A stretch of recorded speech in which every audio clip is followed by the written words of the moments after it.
Hello, everyone. My name is Stephanie. I am your resident IEP coach and veteran special education teacher behind Mrs. D's Corner and the Intentional IEP.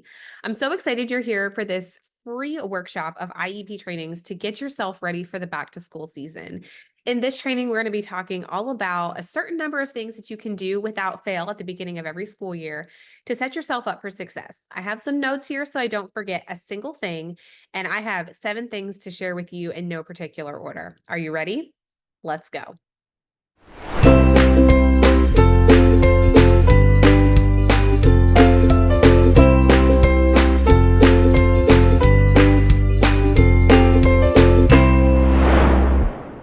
Number 1 is reading student IEPs. And this is so important and probably the first thing that we should all do as special education teachers and just IEP team members is read those IEPs of students that are on our caseloads or in our classrooms.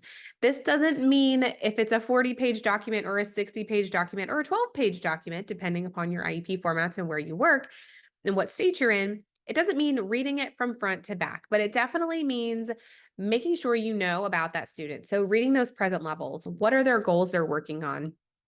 What supports and services do they have? What are their accommodations? Do you need to modify anything? Are they getting related services? What are their service times? How much time are they getting for these different services? And we need to know all of this information, as well as what is their LRE? What setting or settings are they going to be in throughout the school year?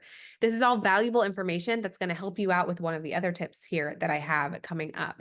But reading student IEPs is probably first and foremost the thing that you should do at the beginning of every school year. This might also include making an IEP at a glance for other team members or even for yourself. So that way you have just a quick glance, IEP at a glance, whatever you call it, IEP snapshot of a student's IEP that you don't have to flip through all of the pages. It's everything all on one page. Now, depending upon your IEP writer or IEP writing system, your system might be able to shoot out the IEP snapshot itself. If not, I've linked below this video my favorite that I created based off of just years of using multiple different IEP writing services or systems, the IEP snapshot that I recommend. So I'm going to link that below here. So, number 1 is read those student IEPs, and that may or may not include getting those IEP snapshots ready to go. That's all up to you. Tip number 2 for back to school success is getting all of those IEP due dates from the IEPs that you just wrote or just read rather, and putting them on your calendar, whether that is a paper calendar or a digital calendar.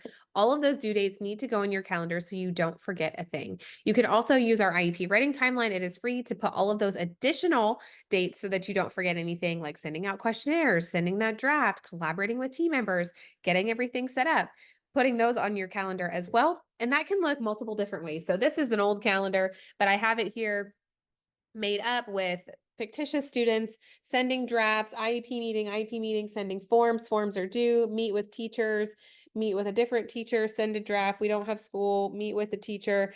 So just putting things in my calendar. I have it color coded. You all know I love color coding things, but just really setting my calendar up for success so that I know what's coming up, when it's coming, who its IEP is coming, who I need to send certain things for.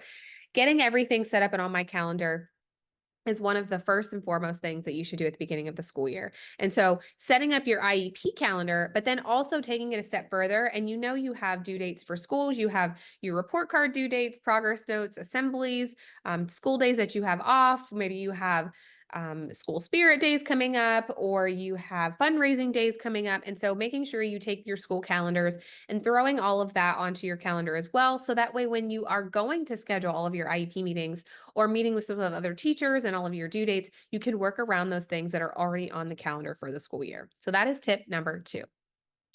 Tip number 3 is meeting with all of the teachers that your students are going to be working with throughout the school year. So that might look many different ways depending upon your caseload and depending upon what your classroom setting is and where you're teaching. But you want to make sure that you're meeting with them, that they know that they have students with IEPs in their classroom. You're giving them a copy of the IEP and you're going over it with them, whether you're going through it with them with a fine tooth comb or you're giving them an IEP snapshot and kind of going through it together or creating that snapshot together so that way everybody's on the same page. But you want to make sure that you're meeting with those teachers, asking those teachers if they need any supports, what they need from you as a special education teacher and caseload manager for those students, and also asking them what they need as the teacher in the general education classroom to help those students succeed in their classroom. So this is probably one of my favorite parts of collaborating at the beginning of the school year because it helps build those really strong relationships with other IEP team members. And it lets them know that I'm not just here for the student, I'm also here for you because your success is that student's success as well. And so, number three is collaborating with other teachers on the team and making sure that they all have a copy of every student's IEP that they work with.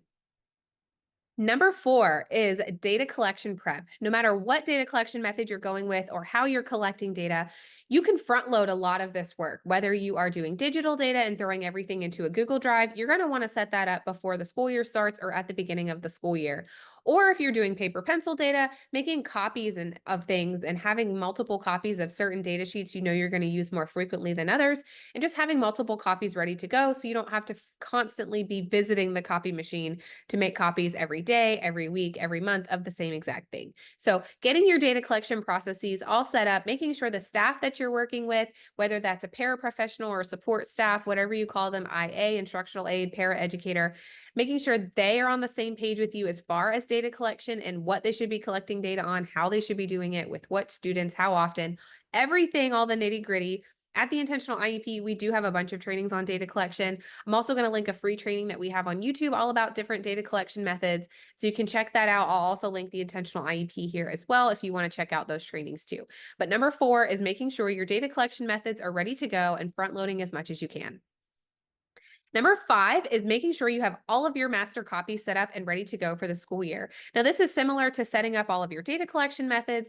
This is really just having one place or having all of your master copies of everything. So, not just data collection, but maybe your lesson plan if you're doing copies, having things for all of your parent teacher conferences, having your input forms for your IEPs, maybe classroom observations, really anything that you're going to be using frequently throughout the school year, having all of that set up and copied at the beginning of the year is going to make it so much more seamless as you're going from month to month, week to week, and different thematic unit or different unit topic within your curriculum and going from topic to topic. So making sure you have all of your master copies set up, ready to go, and ready for that first day of school.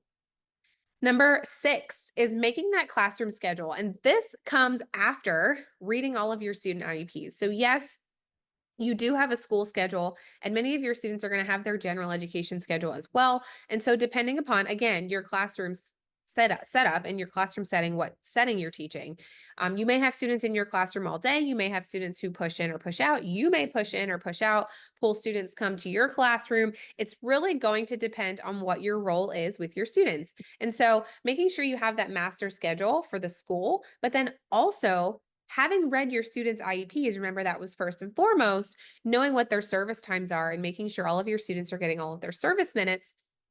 And that way, you're not missing a couple of minutes here or there. You're not missing any students off of your roster. You know where every student is going to be. You know who you're going to be seeing at what times. That way, when it comes to different days where maybe you're off schedule, you can say, okay, I need to pull Stephanie for an additional 15 minutes because I have to leave 15 minutes early on this day. It just makes your life really, really easy when you have that schedule ready to go for the first day of school or the first day that you're going to be pulling students if you're a resource or inclusion co-teacher. So that's number six, making sure you have your schedule ready for the first day of school or the first day that you're going to be servicing your students. And last but not least, number seven is having all of those questionnaires ready to go for the school year. Now, we talked about making master caseload, master copies of all of your caseload information and everything that you're going to need for the school year. But you also want to make sure that at the beginning of the year, yes, we're sending out parent input forms when those IEPs roll around, those due dates roll around. But at the beginning of the year, even if you've had a student the previous year and you've worked with that family, sending them out a questionnaire at the beginning of the school year to get some new information so that you are ready to go to help that student and service that family for the school year to come or the one that you're in right now. Because we're not working on the previous school year, we're in a new one. So sending out that parent questionnaire, maybe servicing or asking your students some questions as well to get on the same page as them. Maybe their likes changed a little bit over summer. Maybe they don't like Bluey anymore if they're in elementary school. Maybe they like something else now. Maybe it's Marvel characters. Maybe their favorite Marvel character changed. And so you just want to make sure that you're having these conversations with your families as well as the students so that you are ready to help these students and help them succeed when the time comes that they maybe need a positive reinforcer throughout the day, or maybe you just need a different way to collect data. Maybe something was working last year, it's not working this year. Sending out this parent information form at the beginning of the school year is a great way to get started and a great way to let parents know, hey, I want you to be included in your child's education in this whole process, but also letting them know that I care and I want to make sure that I'm giving your student the best education possible. So, number 7, last but not least, is sending out a parent questionnaire or a student questionnaire at the beginning of the school year. What do y'all think? 7 things to do at the beginning of every school year without fail that's going to set you up for success for the rest of the school year.